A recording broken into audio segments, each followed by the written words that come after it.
Hi, everybody. We're in the awkward silence right now. We're going to start recording soon, and then we're going to begin. Square is what we just did, but we completed the square for every.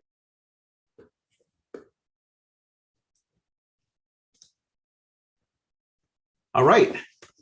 Good afternoon and good evening, everybody. I'm super excited to share today's talk on bias in medical education. I am super thrilled to do this with several stellar faculty and residents across the country. And I also want to take a moment to just acknowledge the sponsors for tonight's event, the ADIEM, Equity and Inclusion Committee, AWEM, CDEM, and RAMS.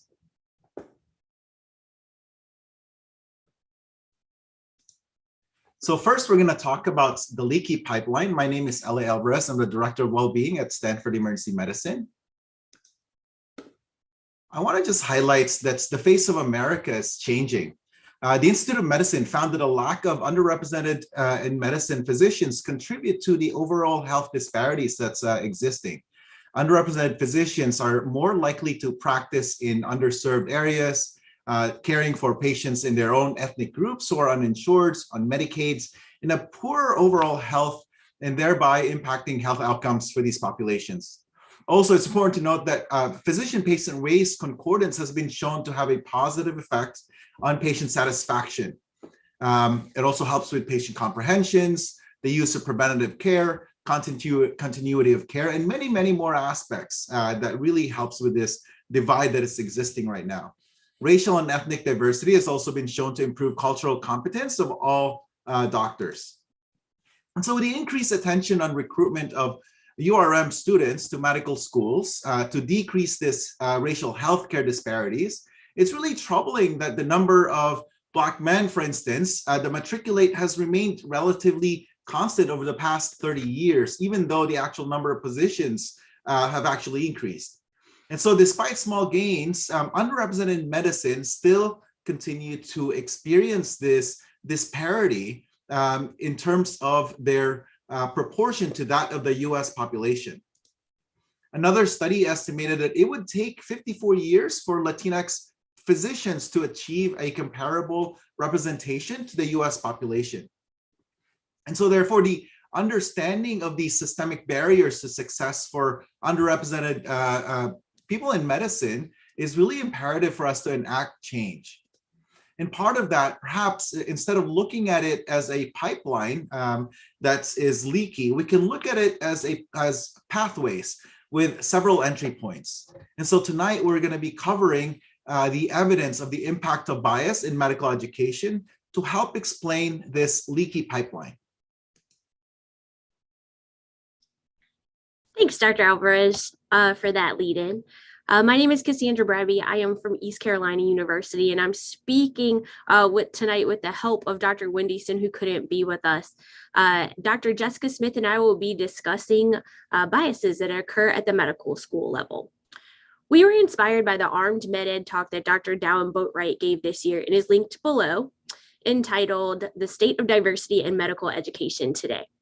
And so in a similar way, we want to highlight biases that exist in the way that medical students are perceived, valued, and treated. In terms of how medical students are perceived, biases have been found in both clerkship evaluations and the medical student performance evaluations, also known as the Dean's Letter. In a study published by Dr. Rojek and his team, the authors noted from evaluating almost 90,000 clerkship evaluations that women received more personal attribute traits such as lovely and poised, while men received more competency-related traits such as scientific and relevant. Looking at the chart on the right side of the screen with words such as describing words for URM and non-URM medical students. As a whole, URM medical students have fewer descriptive words and evaluations, which you see in green, and most of them are, again, personal attribute-related words such as pleasant and Spanish, instead of competency-related words like thorough and knowledgeable. Next slide.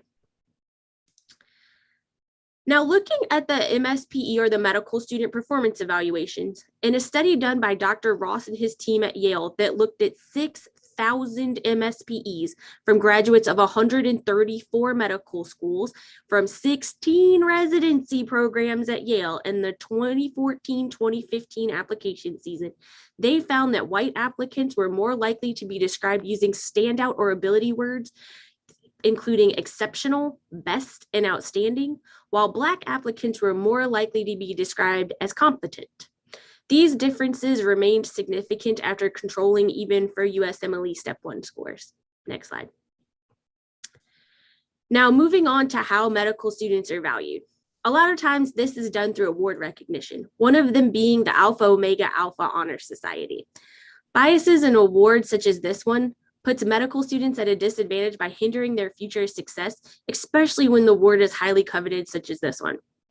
For the AOA award, Dr. Boatwright and his team noted that racial disparities exist even after controlling for USMLE Step 1, research productivity, community service, leadership activity, and Gold Humanism Honor Society membership. Black medical students had odds that were 80% less than their white peers to receive the award. Of note, the other statistically significant group were Asians, who were 50% less likely than their white peers to receive this award. Now I'm going to pass it on to Dr. Smith, who's going to talk about biases of how our medical students are treated. Hi, everyone. So I'm going to first talk about microaggressions. The first thing we can do is define them. So microaggressions, by definition, are subtle, nonverbal debasements of any minor group. They can be intentional or non-intentional. Some examples that we may unfortunately be familiar with are things like, you don't look like you speak Spanish, or no, where are you really from? You're not like the other Black people I know, you speak so well. Via Dr. Boatwright's survey and his presentation, the most common themes that were reported by medical students in terms of microaggressions were: number one, people are surprised by how well I speak English. Number two, people imply I was admitted to medical school for reasons other than academic merit. Three, some people's ideas are ignored while others are applauded when they say the same thing because of their race, gender, or identity. Or four, because of my gender, my expertise and my experience is often under-recognized. Specifically, in order of the frequency of microaggressions, about 60% of students reported microaggressions in terms of their gender, similarly 60% in terms of race, 35% in terms of age and ancestry, followed by things like skin color, socioeconomic status, height, weight, and religion.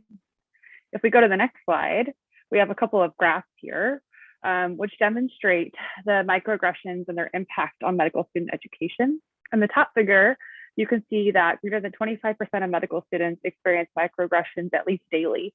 And this is just about as common as if they experience them at least once weekly or even monthly.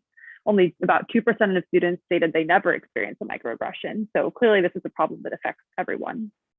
What we see in the second figure here is that there's a clear dose-dependent relationship between microaggressions and medical student wellness. More microaggressions, simply put, means the student was more likely to screen positive for depression. Not pictured here, but also studied, were similar results for students in terms of their satisfaction with their medical school. Those who experienced daily or weekly microaggressions were less likely to recommend their medical school. They were less likely to stay there for residency or even donate to their program after the completion of training. And even more worrisome, they considered missing class or withdrawing from medical school at a much higher rate than their peers who experienced less frequent microaggressions. So all of this to say is that we really need to continue the education in the medical education realm to reduce the occurrence of these biases, because clearly they impact our medical students.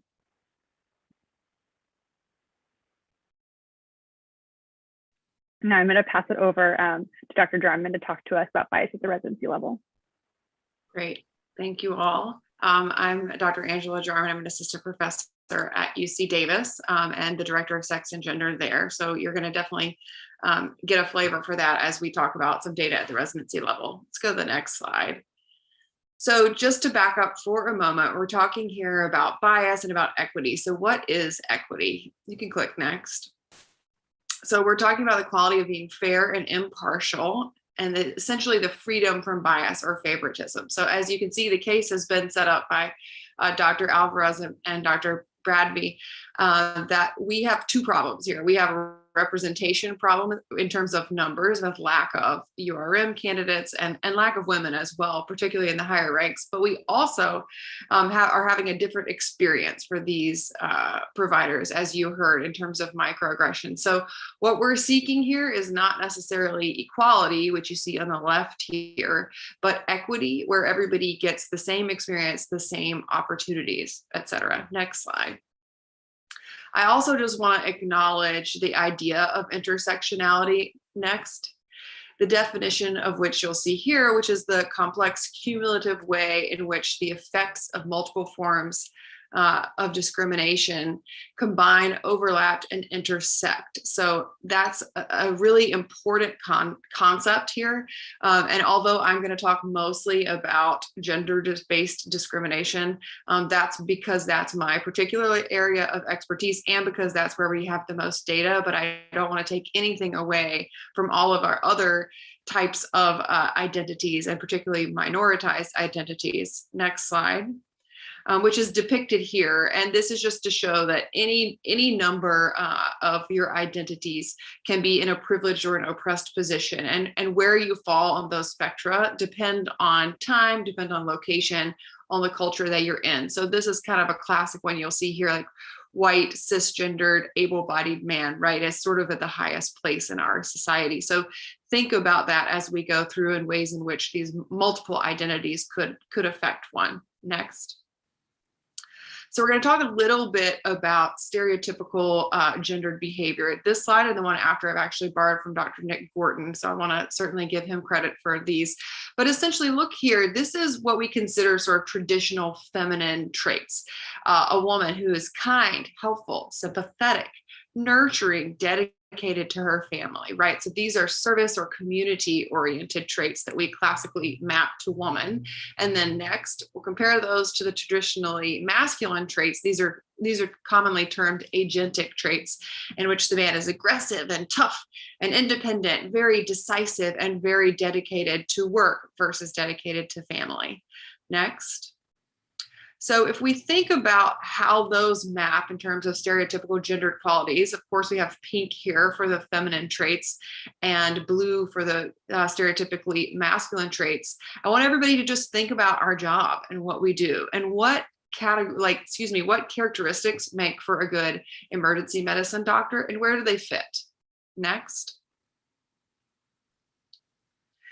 And you can go ahead and one more over this. So this is a paper. I've given you sort of the title here if anybody wants to look these up. But here's looking at the professional background. So that meant MD versus advanced practice provider, and residents' perceptions of them leading a code, essentially. So this was a study in which the study team hired an actor, scripted a scenario, and then reran it several times. They ran it with a woman and with a man and someone who was wearing a doctor badge, and then I believe it was a nurse practitioner.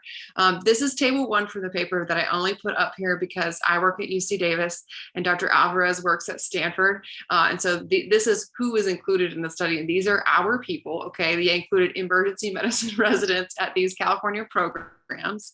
And let's look at the results next. And if you'll give me one more so I can highlight what's important here.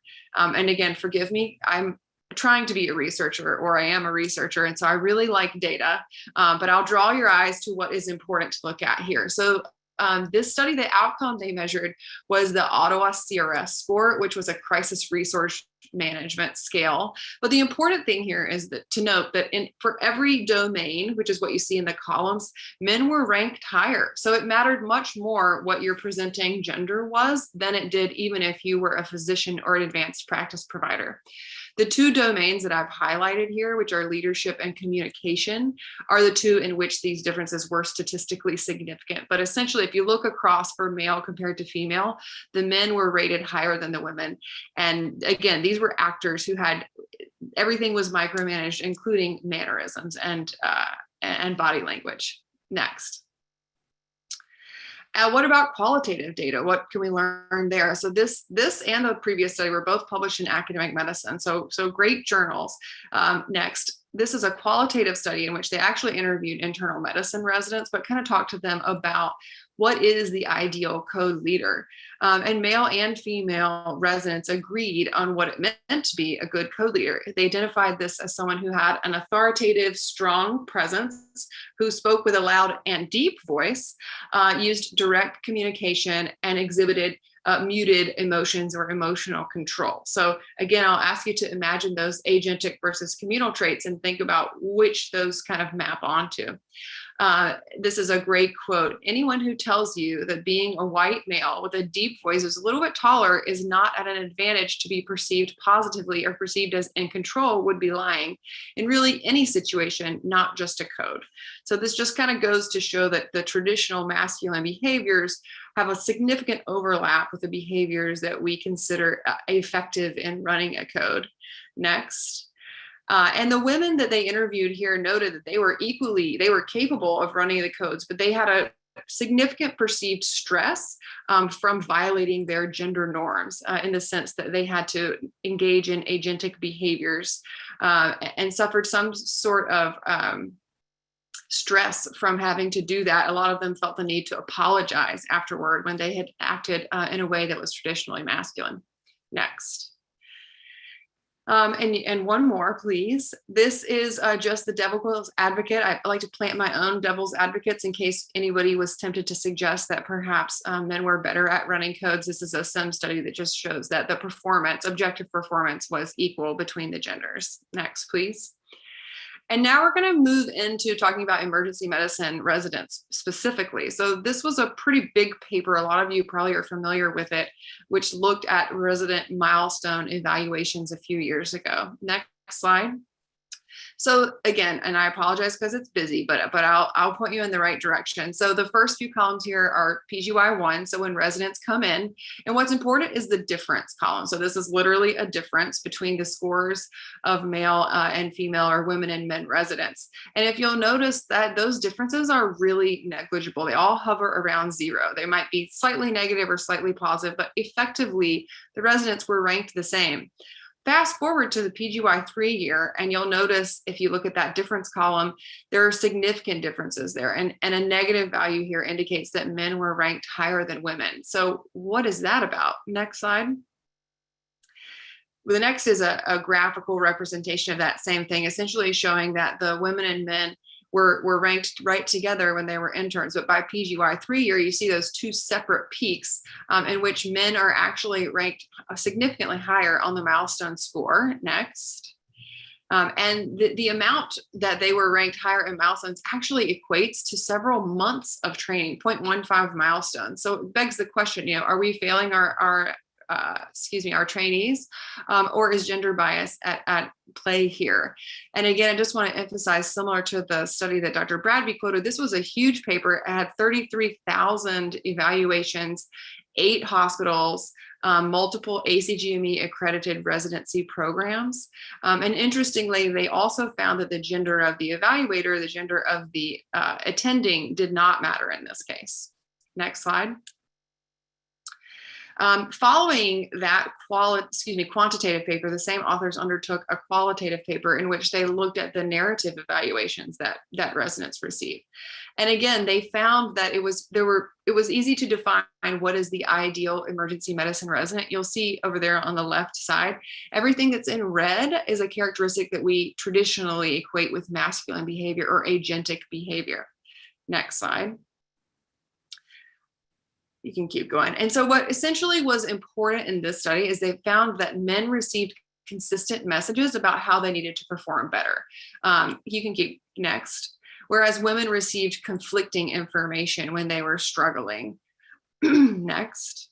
So this is a great example. We're going to discuss Emma, who is one resident. So she received this evaluation. I would encourage Emma to be more assertive. During critical resuscitations, she should let those working around her know she is the team leader. Okay, so we think maybe she needs some more confidence. But then the next evaluation says Emma's progressing well. She's very thoughtful, reliable. She has appropriate confidence and autonomy. And lastly, same resident, same point in time, Emma argues a lot with the attending. She's very confident in her diagnosis and has a hard time entertaining other possibilities. So that leaves, paints the picture here. What in the world is Emma to think about her performance? Next slide.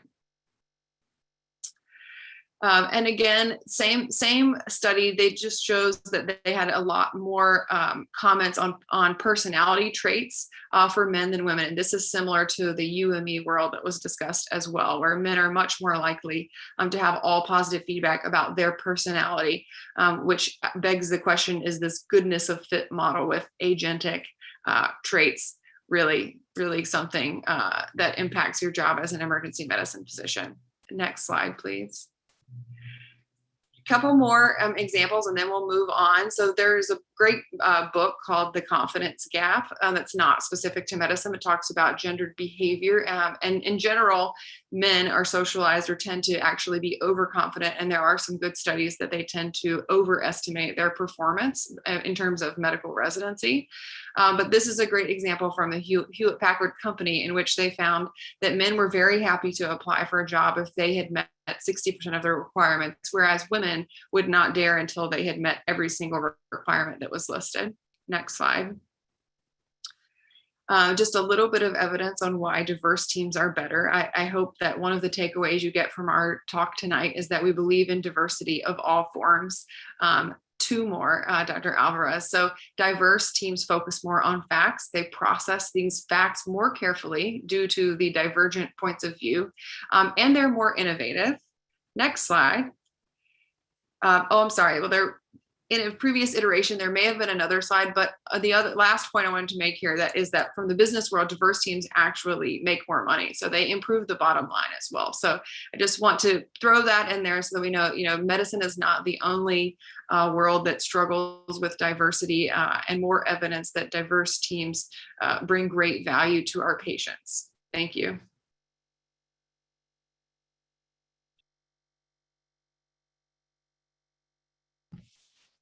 Thank you, Dr. Jarman. So I'd like to start by expressing my thanks for the chance to delve deeply into this topic, to consider what matters and to work toward clear communication on these important issues. And also like to thank all the participants for their engagement on this topic.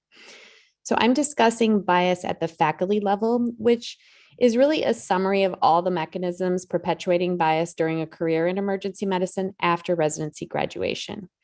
I'll also focus disproportionately on gender examples, as Dr. Jarman mentioned, but certainly the principles that she described with intersectionality are clearly in force here as well and apply to underrepresented groups of all types.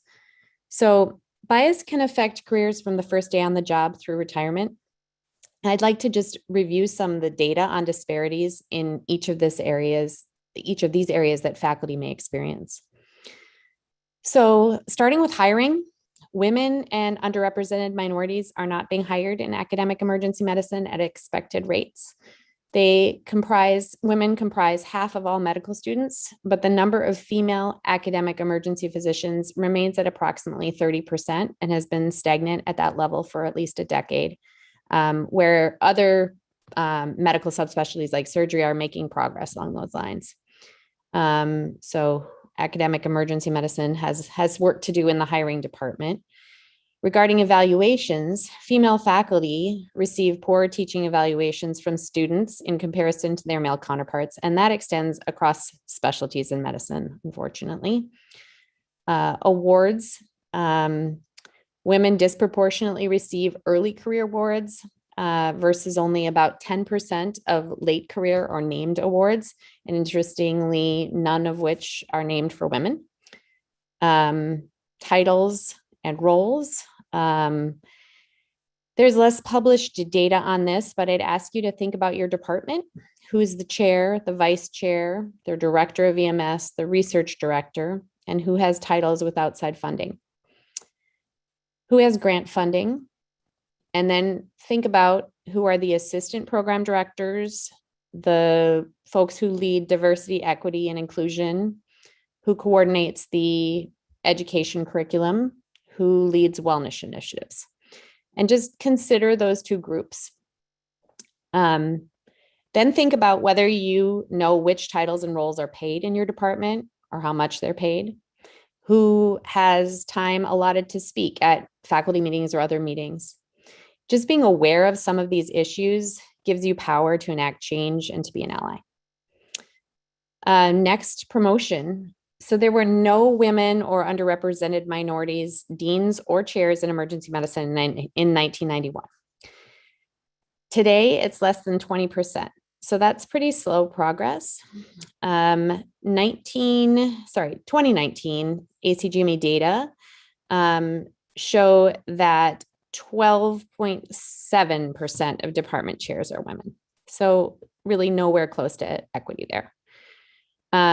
Salary, even after adjusting for a comprehensive list of variables, including race, region, rank, years of experience, clinical hours, core faculty status, administrative roles, board certification, and fellowship training, the mean salary for women in academic emergency medicine is $19,418 less than men.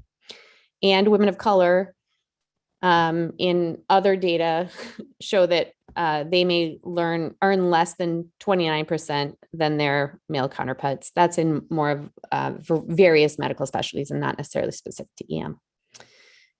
Moving on, microaggressions were mentioned previously, but the data on that among faculty physicians in emergency medicine is also disturbing. Not only do women get paid less for the work, but the job experience is likely more difficult, with microaggressions disproportionately experienced by women and people of color. With higher rates of burnout and attrition, emergency medicine also has more than double the rate of gender-based harassment of women. So that's 45% versus 20% in other, that's the medical average is 20%. Female physicians also face twice the risk of suicide as their male colleagues. Yet despite all this, when we look at patient outcomes, women outperform men. Patients treated by women had lower mortality and lower 30-day readmission rates. So again, medicine is just proving what's already been concluded in so many other fields and what Dr. Jarman mentioned, that increasing diversity increases performance, economic productivity, creativity, and even here improves patient survival. So I'd like to move on. Given all these many ways that women and underrepresented minorities in medicine encounter bias at every phase of their career, what can we do to combat this? Because it gets pretty heavy to think about this stuff for however many minutes we are into this. And so I'd like to kind of talk about some ideas to make a difference and change the future. So I kind of collapse this into 3 overall best practices, and I'd like to explore one each individually. So first, acknowledging that historical bias exists. Next slide. So it's important to promote awareness of bias, but not acceptance. And I think there are 2 parts to that. First, encouraging everyone to take ownership of their individual implicit bias and making it common knowledge that when you're feeling stressed or rushed, stereotyped decisions rooted in implicit bias are much more likely.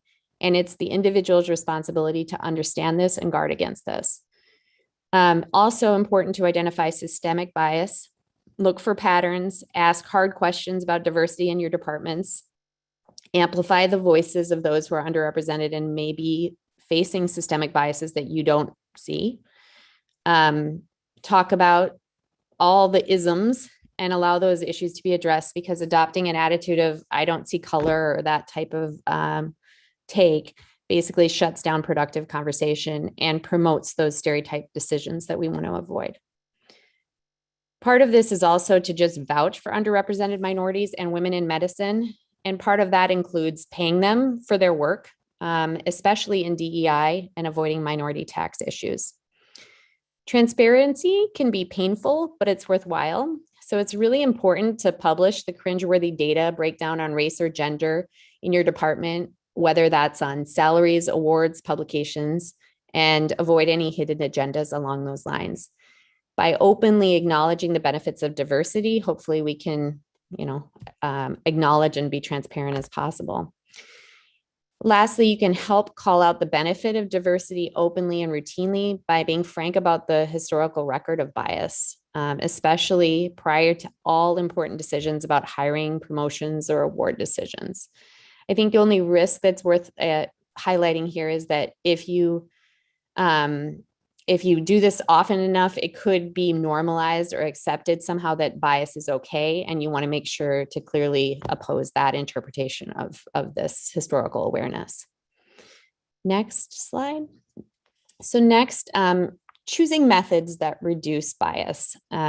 First, clearly define award and promotion criteria, as well as hiring criteria. So really making an effort in enunciating what those things are before you even start talking makes a big difference about making people do the work and reflect and not use stereotype decisions when they're making those choices.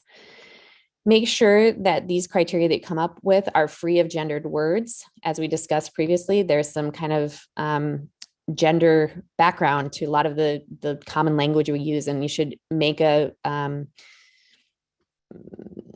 specific effort to avoid those. Eliminate requirements for eligibility unless those are truly needed.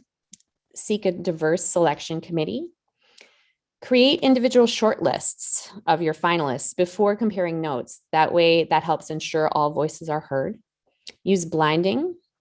Encourage creative ideas for rating scales or any other non-traditional selection methods.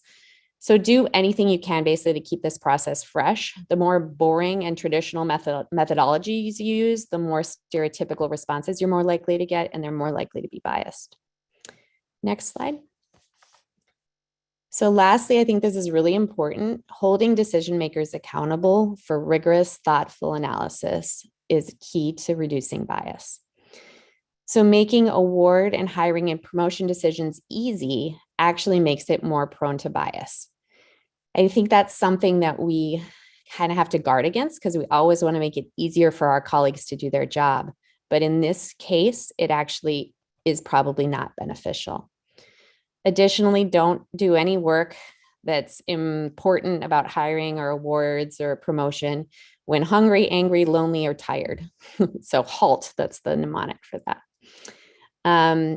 If participants select the criteria that they think are most important prior to considering the candidates, they're more likely to avoid those stereotypical biased responses.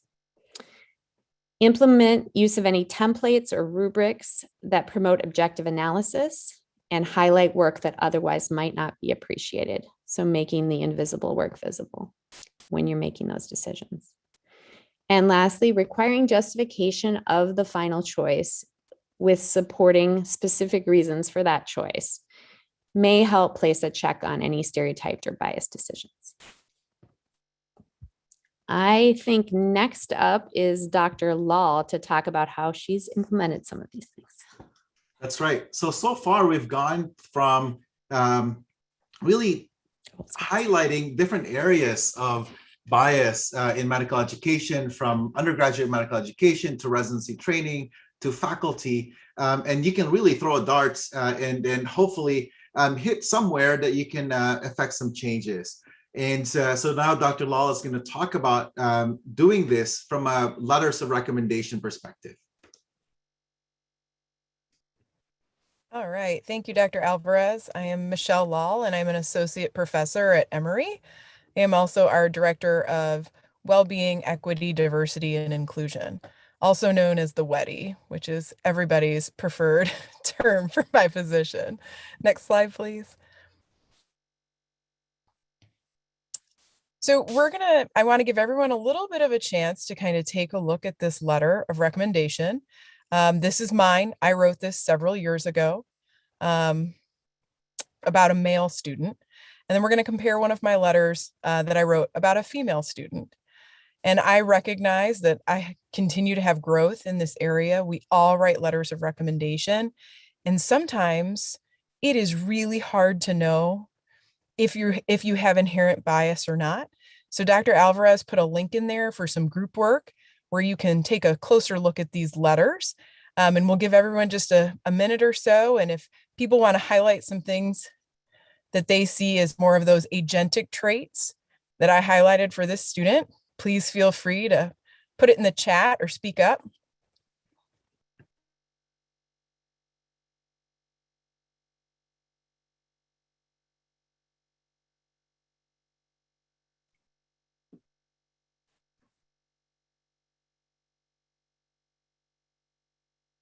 I see people are highlighting driven.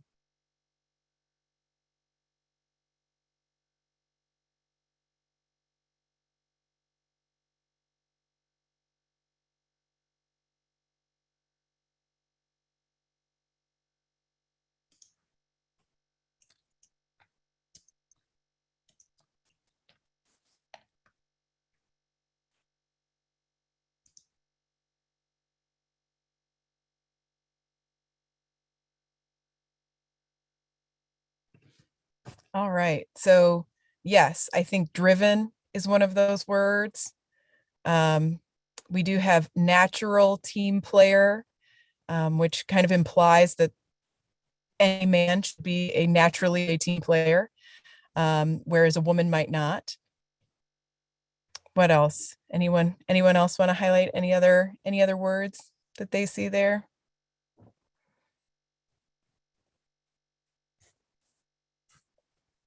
All right. Anyone want to share what type of student you think this was? Outstanding, excellent. I know I used excellent a lot in this letter. Good, average. What do you think?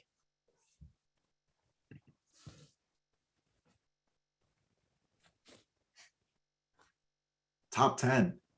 Top 10. Man, and you know, Honors. honors. So I do believe this student received honors. He's from quite a while ago. But honestly, he was maybe above average, but this is a pretty glowing letter. Now, I will admit there's probably some bias because he was a medical student from the institution I work in, right? And we're all a little biased to our own students. We want them to succeed and do well. So maybe there was a bit of that playing into it as well. All right, next slide, please, Dr. Alvarez.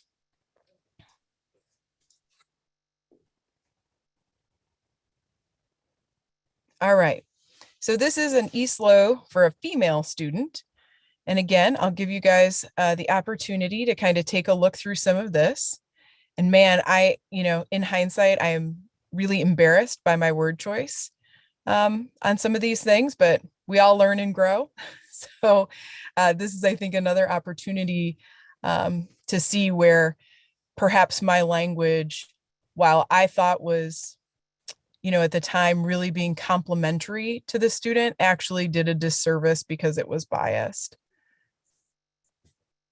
I just want to take this moment to really acknowledge Dr. Lal for putting herself out there for us to kind of watch a letter, like a couple of letters that she's written. Like each and every one of us have been put in this situation or will be put in this situation.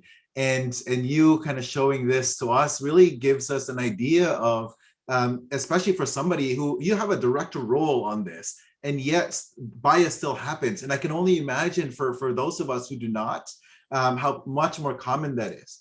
I also want to comment on the fact that people are very quick to actually start writing stuff on the second letter as opposed to the first one. So I don't know what that means, what that says, but like everybody looked at like a good letter and like, all right, well, maybe if we nitpick, we can focus on agentic like words. But very quickly, people looked at the second letter and then started typing about different other ways that they can change it.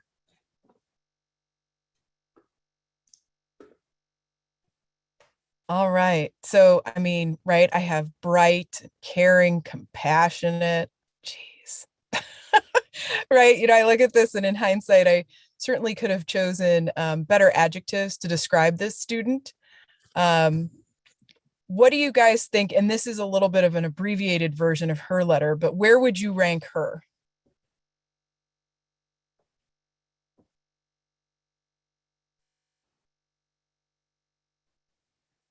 Any thoughts?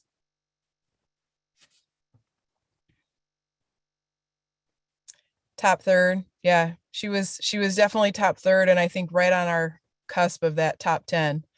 So she was an outstanding student. And I think in hindsight, right, I would have used some different language. But this is all a learning experience. And I will say that something has helped me is I have a letter writing buddy who kind of does a double check for me on all my letters, just to make sure that I haven't used language that might be biased, or even things that feel like very positive adjectives that may still be inherently biased. Next slide. So I'm sure some of you have seen this before. This comes from the University of Arizona, but this is a list of adjectives to avoid and a list of adjectives to include. I actually have this now printed out right on my bulletin board by my office computer so that I can double check myself too in my word choice. Next slide.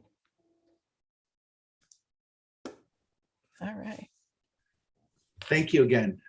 So now we have Q&A. I can imagine there's several faculty here in the medical educator positions and also some students and trainees. This is a good time to ask questions. There's a lot of experts here, specifically in this realm. And Dr. Mannix asked about resources and links. We will post that where SAM is going to be posting this. So that's a great suggestion.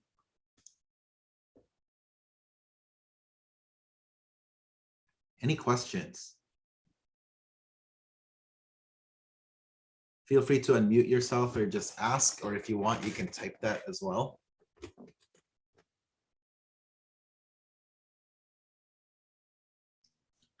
So for those that are looking for some extra help with your letters, there's actually a gender bias calculator out of the UK. You can actually cut and paste your letter recommendation into this calculator, and it will tell you if your verbiage is more gendered in either direction, which I found to be interesting.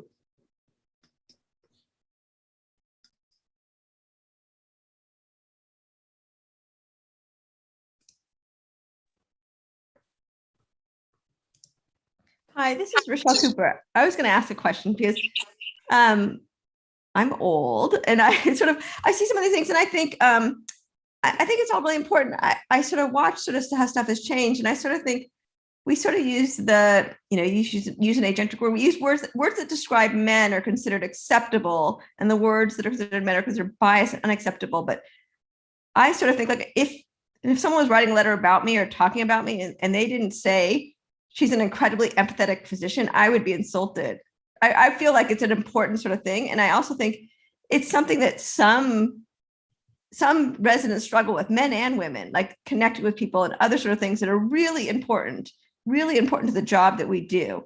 And to say that is not to say that I'm not saying that this person, man or woman, I would say it about both people, really, that they're not intelligent or internally, my sort of thing is, are they internally driven and self-motivated? They want to be great because they want to be great. It's not about these other things, the things that I think are important. And I think, as I've gone through sort of my career and some of the things and some of the steps and accomplishments I've had, where people sort of say, like, I do things differently. That doesn't mean that it's wrong. I may not do it the way the men do it.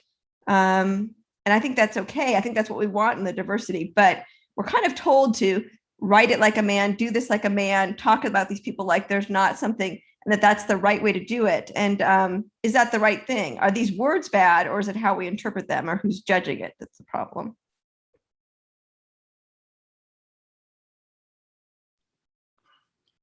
I would just add that I think part of the goal or the purpose is to destabilize that, like you're saying, to say that, I might consider that I'm an excellent physician because I can wear both of these hats, right? Like, I can be empathetic, I can be nurturing, and I am an excellent communicator, but I can also run a code effectively. And so that's part of the progress that we're trying to make, is not to say that feminine characteristics are bad and that masculine characteristics are good, but using that lens can help us, I think, understand some of the bias and sort of the punishment for when you don't comply with gender norms, if that makes sense. But I totally hear you that I think a lot of the traditional feminine traits actually make for excellent and an excellent physician. And certainly for me, that's one of the goals, is to try to get that across. Yet we have to recognize that we live in this sort of society that expects us to behave a different way, and that we may be punished when we operate outside of that. So that's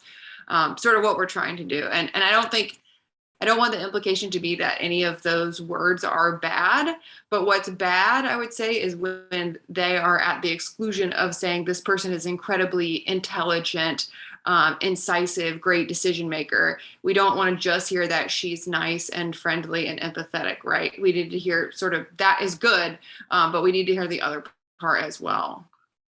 And I think it's great to acknowledge all of those things that you mentioned, maybe when working on a shift with female or other underrepresented people in medicine.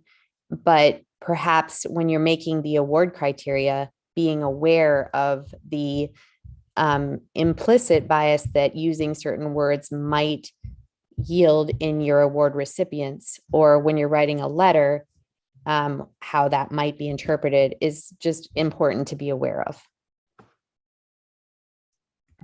I think Dr. Lal also was going to say something. Yeah, no, I think, Rochelle, you make fantastic points. And I agree with you. And I think just to highlight, I'm in a Facebook group of women physicians, and somebody posted a part of a letter that a PD had written, and it described the woman as a nose to the grindstone, put your head down, get the work done person. And I think all of us who are probably 40 and older see that as complimentary, right? This is a no nonsense, get it done, incredibly hardworking resident.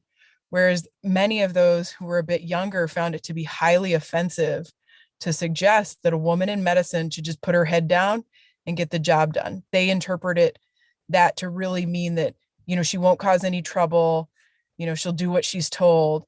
And I found the whole discussion on the thread super interesting, because it really is about the perception of the reader. And I think that's, to Angela's point, what we're really hoping is that the language we use really only has one perception, and hopefully it's in a positive light. I will also add that I really like what Dr. Lal said earlier about having like a letter writer buddy. In our clerkship, we designed this a few years ago now, so that yes, we acknowledge that letter writers will have, especially in the slow, people will write down agentic comments. Some people also write down things like compassion and all those things. While they're important, I think it's much more important to have a balance. Like, you need to have a balanced agentic descriptors to the other, like social, compassionate, like soft, like descriptors that we tend to use more traditionally with women. I think balancing that is very helpful, so that yes, when you evaluate men, for instance, you can comment that they're not as compassionate, they're not, so all the other things that they may not have, as opposed to just highlighting all of the agentic comments. The next person that has a question is Dr. Mall, Brittany Mall. Hi guys, I just had a question about how you guys have implemented change as it concerns like gender bias and minorities in medicine within your respective departments. Because when we do rank lists, when you review these letters, it's not just individuals, right? It's a group of people, and everybody has different perspectives. And the people who are on the call now are very interested in it, but some of the other people within our various departments may not be as in tune with what bias is, or devote as much energy to it. So I just want to know what you guys have done to educate your colleagues or promote education of bias within your departments, and kind of how that went.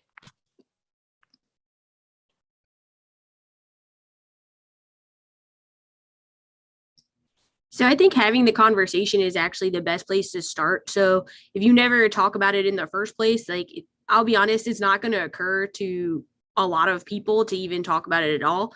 We actually had a CME garnering like grand rounds talk for all of GME regarding this topic, particularly bias in evaluations, since all of us as GME professionals are required to evaluate someone for something, and also interpret those things and turn them into the fun known as milestones. How do you write a grade evaluation? How are you supposed to take that? How can you give feedback to someone on their evaluation? So we talked about a lot of those things, like as a GME as a whole.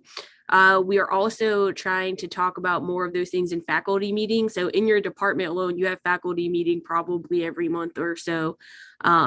And that's another great place to highlight those things in small ways, because you don't want to give a whole lecture in the middle of faculty meeting, right? So it might be a better idea saying, hey, we've reviewed a bunch of evaluations recently. We noticed these themes. We noticed improvement in name your thing here. And I think that goes over a lot better. And it also like repeats the thought process and raising awareness of it so that when people are writing their evaluations later, it dawns on them. I would just add, Brittany, I think obviously it depends on the institutional culture too, but having buy-in from the top is super helpful. So in my department, our chair is super involved. And so when he passes down, when he tells other people this is important, they hear him probably a lot more than they hear me when I say that this is important. But even if you're in a place where you're not getting that from the top, it's helpful to kind of organize yourself, and you can work from the ground up. So you've probably heard of the meeting before the meeting. I use that strategy when I sort of, I don't want to say I have an agenda, but I know that my values or my priorities may differ from whoever's in charge of the committee, hiring, et cetera, right? But when you have some like-minded people, you guys can kind of organize before the meeting so that the leaders are hearing it from multiple people. It's easier for them to hear, and then using those tools like amplifying. If I say something, then you could come after me and say, yeah, that's an important point that Dr. Jarman made, to try to sort of organize yourselves and get buy-in from folks.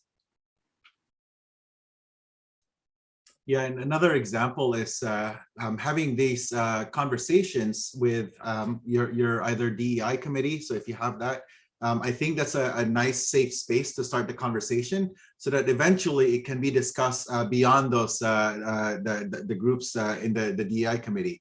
At least you know that in that group, people are going to be much more willing to listen, and then have the strategy that you can develop. Like, how can we then address this outside for the rest of the department? So I'll give you an example. Just last week, as we were finishing with the holistic review for the residency, a question was asked about research potential versus the number of publications, because we can imagine that the minority tax of having to do being part of different committees, leadership roles, community service, in addition to, especially if you're coming from a lower socioeconomic background, may not afford you to have the time to do research.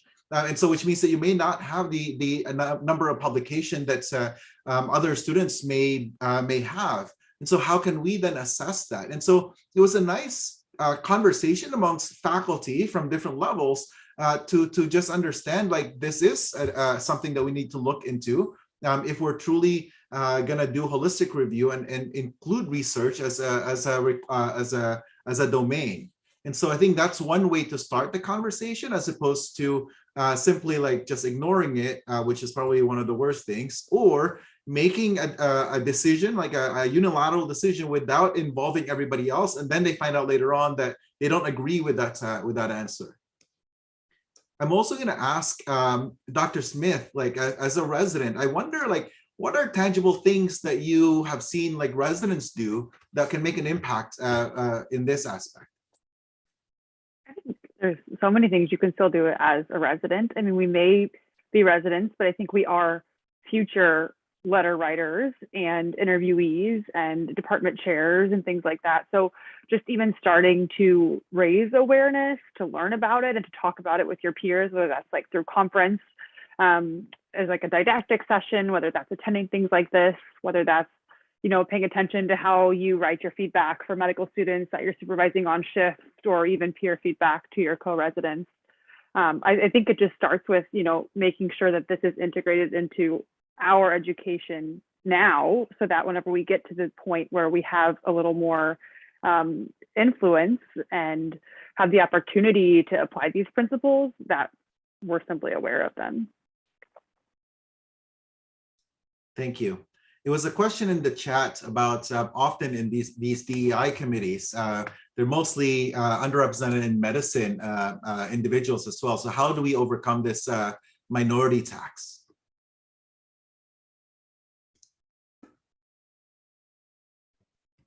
So on our diversity committee at Emory, we actually have somebody who is assigned to be the leader of our ally group. And he's a white man in his mid to late 40s. And often he will be the first to bring some of these agenda items up at larger meetings, at faculty meetings, meetings with higher level leadership. And then he will continue to work to amplify the rest of us when we speak. And we have found it to be highly successful. And he and the others who do it with him, like they really feel like they are making a difference. So I think we also have to be mindful to remember our allies and that we have them out there and that we need to engage them. I think they just need a little direction in how they can do that in the most advantageous way. So. And I just reiterate that sometimes having an ally at the top of the leadership chain can make a huge difference in making some of these discussions be the norm before every hiring decision, before every award decision, whatever, just changing the culture so that, considering this is part of every one of those decisions. And I would say, pay him, pay her, right? If this is work that is valued, then it needs to be valued, if that makes sense. So if you're going to ask people to serve in this capacity in service, then that needs to be worth something for them. So whether that's buy down, whether that's a title, whatever that means, the minority tax is when we ask people to do stuff for free, and fixing sexism in medicine is not my job, just like fixing racism in medicine is not the job of people of color. It's all of our job. I love it. There's another suggestion is to have all faculty members participate in department committees and rotate every few years. Having the chair have the expectation helps. And we do that with our administrative committees and residency committees such as the CCC. Yes, and I think, so an example, for instance, at our shop, it's part of our incentive compensation. And so every year we are asked, like, what have you done to advance diversity and inclusion in our departments? And now they're even including that as part of the promotion packets for the School of Medicine. So you can make an impact beyond just giving people titles. And also, if you're involving them, include them in the publication. If you're researching this, like, make sure you give them due credit in that work. As we're ending up, so I really love the conversation here. We're going to leave you some take-home points. Dr. Smith, you want to start us off?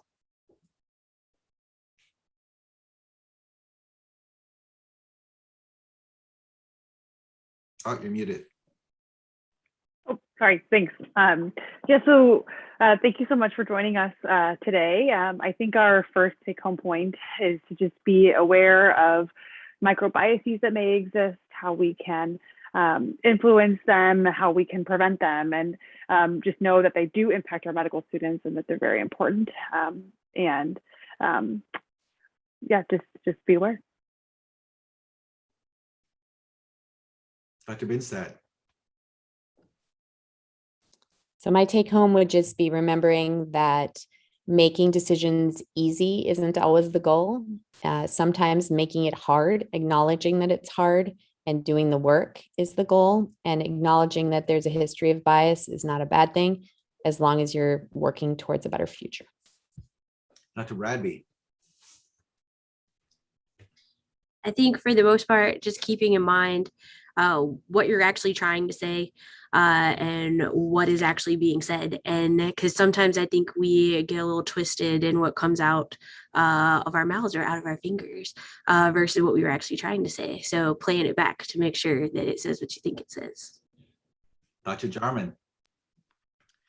My take home would just be that bias is everywhere. And so one of the best things you can do is just accept that and work on mitigating it. I always tell people that when I take the IAT, I have a strong association of male with science, and that boggles my mind and makes me very upset every time. But I grew up in a society, and therefore I have these associations, and that doesn't make me a bad person, but it makes it important what I do with that information. So don't feel bad about having bias. It's a function of being human, but work on combating any negative biases you have. Thank you. Dr. Law. Find a buddy, somebody who, is willing to call you out on your bias when they see it, because as Angela just said, it's everywhere. We all have it. And I think just continue the good work, continue to be allies. And And if you need to stop and think, it's okay to stop and think before you speak, type, or anything else. But just keep up the good work because we have to do it together. And I'll just say that clearly, as you've learned today or tonight, in every aspect of medical education, bias exists. And so we can all play our part in making a positive difference here. And so with that, we're going to end you with a call to action. We're going to ask you to text yourself. What's one thing that you would do to minimize bias in medical education? This way it sticks better for you. I just want to take this opportunity again to really thank you. Thanks to the presenters here with me here. These are experts. They've donated their time to really be here. So thank you so much. And thank you also for the participants in the audience, including those in the live stream of this. Really, thank you so much. Thanks to SAM, and I hope each of you have a great night.